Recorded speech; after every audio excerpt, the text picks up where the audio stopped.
guy that the Cavs are getting ready to make it official, if it isn't yet already.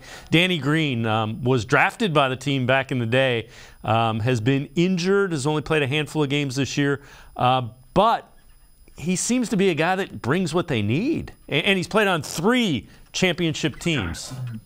You know, it's amazing, Dave. So I guess I can say this now. So before the trade deadline, I was standing on the court talking to Kobe Altman. This is about a week before the deadline, and Memphis was in town. And Danny Green walked by and said hello and came over and shook our hands. And I even said to him, it feels like a lifetime ago that he was here last, which was, 2009, right? So it does seem like a lifetime ago. But, if you had asked me going into the trade deadline to find, give me a list of everybody in the league and who's available.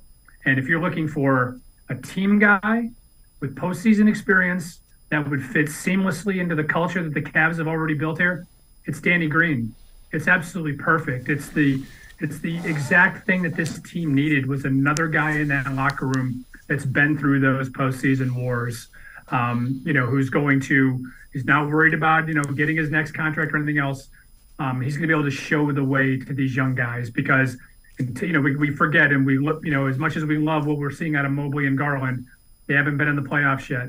And that's a huge step for those young guys. Donovan Mitchell will tell you that he's been through that. Ricky Rubio has been through that.